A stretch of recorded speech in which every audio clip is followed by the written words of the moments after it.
Hello guys, welcome to my YouTube channel. কেমন আছো তোমরা? এখন আমরা কথা বলবো হচ্ছে থিয়েটারে রিলিজ হওয়া একটি সিনেমা নিয়ে, যেটার নাম হলো ডেডপুল অ্যান্ড উলভারিন। মার্ভেলের মোস্ট অ্যান্টিসিপেটেড একটা সিনেমা, যে সিনেমাটি আজকে থিয়েটারে রিলিজ হয়েছে। তো ফাইনালি ফিল্মটা দেখলাম, কীরকম লাগলো এই ফিল্মটা সেটা নিয়েই কথা বলবো। চলো ভিডিওটা শুরু করা যাক।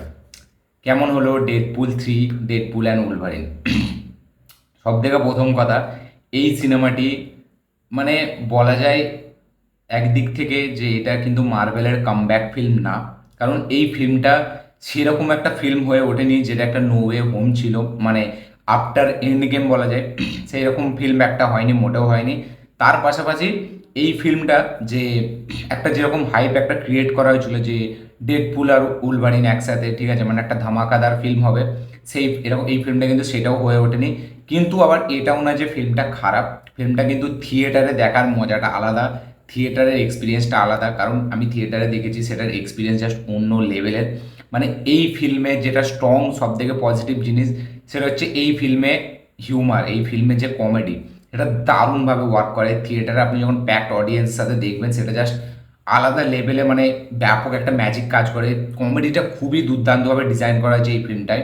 এবং এই ফিল্মের মানে পারফরমেন্সও আমি কি বলবো, মানে পারফরমেন্স এখানে ডেডপুল তাকে যেরকম দেখি আমরা এখানে, তার থেকে একটু বেশি কমেডি করতে আমরা দেখতে পাচ্ছি তাকে। এবং তার পাশাপাশি উলভারিন, তাকে যে ক্যারেক্টারটা তাকে যে নেওয়া হয়েছে, যেটা এই ফিল্মের একটা এক্স ফ্যাক্টর বলা যায়, তাকেও কিন্তু তার কোনো আলাদা সেরকম কোনো স্টোরি নেই, যেটাতে অ্যাকচুয়ালি ফিল্মটা যখন আমরা দেখবো ট্রেলার বা যে ফিল্মটার আমাদের একটা এক্সাইটমেন্ট থাকবে যে উলভারিন আসছে, মানে কিছু একটা বিশাল বড় ব্যাপার ঘটেছে। কিন্তু এই ফিল্মে সেরকম কিন্তু কিছুই না। উলভারিনকেও জাস্ট অ্যাজ এ মানে একটা ওই বলা যায় না, একটা মানে জাস্ট নেওয়া হয়েছে একটা হাইপ ক্রিয়েট করার জন্য। উলভারিনকে যে ব্যাক করে এনেছে, টাইম লাইনে যে নিয়ে এসছে, সেটা কিন্তু খুব একটা স্ট্রং পয়েন্ট নেই। আমরা স্টোরি সকলেই জানি, যেখানে ডেডপুল তার ফ্যামিলি ডেঞ্জারে আছে, ঠিক আছে, এবার তাকে টিভিএ সে যাচ্ছে টিভিএতে, এবং টিভিএ যাওয়ার পর সে উলভারিনকে নিয়ে আসছে টাইম লাইনে, ঠিক আছে, নিয়ে এসে এবার তাকে নিয়ে তার ওয়ার্ল্ডটাকে সেভ করছে, সে ডেডপুলের ওয়ার্ল্ডটাকে। এবার উলভারিনকে যে নিয়ে আসার প্রসেসটা, সেই প্রসেসটা কিন্তু খুব ভালো। তাতে যেরকম লেভেলের কমেডি, সেখানে যে স্ক্রিন প্রেসেসটা এই স্ক্রিন প্লেটা চলতে থাকে, সেটা কিন্তু বেশ ইন্টারেস্টিং। কিন্তু উলভারিন আসার পর মানে যখন ফিল্মটা পুরো শেষ হয়ে যাবে না, আপনি সেই মানে ফিলটা পাবেন না যে অ্যাকচুয়ালিতে উলভারিন যে আসলো, তার এখানে অ্যাকচুয়ালিতে কাজটা কী ছিল, এবং শুধুই কি ক্লাইম্যাক্সের ওইটুকুনির জন্য তার দরকার ছিল। তো আমার মনে হয় উলভারিনের যে ইম্পর্টেন্সটা, সেটা খুব একটা হেভিভাবে ফুটিয়ে তোলেনি। কিন্তু হ্যাঁ, এই ফিল্মে কিছু জিনিস আছে, সারপ্রাইজিং প্যাকেজ আছে, যেগুলো কিন্তু মাস্ট ওয়াচ, যেগুলো কিন্তু ব্যাপক একটা মানে মজা দেয়, ঠিক আছে। মানে সেই জিনিসগুলো যখন আসবে, থিয়েটার জাস্ট মানে মানে কী বলবো, আওয়াজ জাস্ট মানে ভরে উঠবে, এত সুন্দর সেগুলোকে যেভাবে ডিজাইন করা আছে, সেগুলোকে যেভাবে রাখা হয়েছে সারপ্রাইজিং এলিমেন্টগুলো। এবং পুরনো যেসব জিনিসগুলো আমরা দেখবো, সেগুলো দেখে যা সিটি মারার মানে মনে হবে। কিছু ক্যামিওস এমন আছে যেগুলো কিন্তু সত্যি বিগ বিগ সারপ্রাইজিং, এবং খুবই মজা দেয় সেই সারপ্রাইজ মানে এই ক্যামিওগুলো।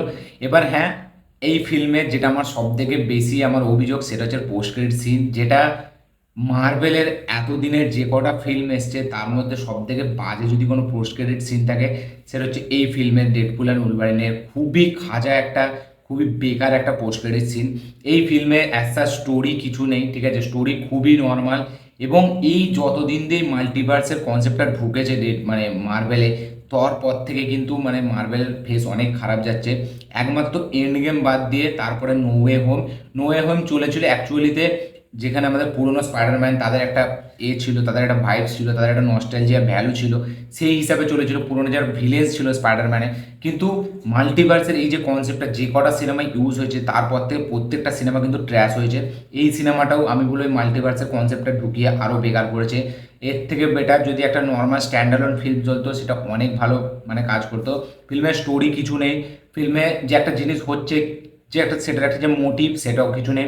এখানে শুধু ক্যামিওস আছে, তার পাশাপাশি কিছু স্পেকটাকেল জিনিস আছে, যেগুলো কিন্তু বড় পর্দায় দেখতে খুবই ভালো লাগে। সেগুলো কিন্তু সিটিমার মুভমেন্টস, প্রচুর এরকম মুভমেন্টস আছে যেগুলো সিটিমার মুভমেন্টস, সেগুলো ডিজাইন করেছে স্পেশালি, সেগুলো দেখতে ভালো লাগে। কিন্তু সেগুলোর কোনো ছাপ আমাদের ছাড়তে পারে না, বা কোনো ইমোশন তার মধ্যে নেই।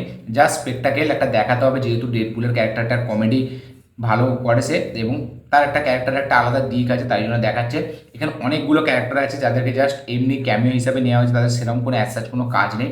তো ওভারঅল ডেডপুল অ্যান্ড উলভারিন আমার কাছে একটা ওয়ান টাইম ওয়াচ, একটা মানে ঠিকঠাক ফিল্ম আমি বলবো না যে মার্বেলের একটা কামব্যাক ফিল্ম হয়েছে, কামব্যাক ফিল্ম মোটেও হয়নি, স্টোরি কিছু নেই, পারফরমেন্স সবার যেরকম যাকে নেওয়া হয়েছে সেই পারফরমেন্স অনুযায়ী তারা ঠিক। ডেডপুল সে খুবই ভালো, তার জায়গায় সে ব্যাপক পারফরমেন্স দিয়েছে রায়ান রেনল্ডস। উলভারিনকে ঠিক সেইভাবে ইউজ করা হয়নি যেভাবে আমরা এক্সপেক্ট করেছিলাম, কিন্তু কিছু স্পেকটাকেল সিন যেগুলো দেখতে বেশ ভালো লাগে। তো ওভারঅল আপনারা থিয়েটারে গিয়ে এই ফিল্মটা দেখতে পারেন, দেখে অবশ্যই কমেন্ট করবেন যে আপনাদের কীরকম লেগেছে। যারা এখনও দেখে নিয়েছেন অলরেডি তারাও কমেন্ট করবেন যে আপনাদের কীরকম লেগেছে। আমার এই ফিল্মটা একটা ঠিকঠাক একটা ওয়ান টাইম ওয়াচ ফিল্ম মনে হচ্ছে। আপনাদের কি বক্তব্য অবশ্যই কমেন্টে জানাবেন। ভিডিওটি ভালো লাগে থাকলে লাইক শেয়ার কমেন্ট করে দিন। চ্যানেলটি নতুন হলে চ্যানেলটিকে সাবস্ক্রাইব করুন, বেল আইকনটি প্রেস করতে ভুলবেন না। দেখা হচ্ছে পরের ভিডিওতে, ততক্ষণের জন্য বাই।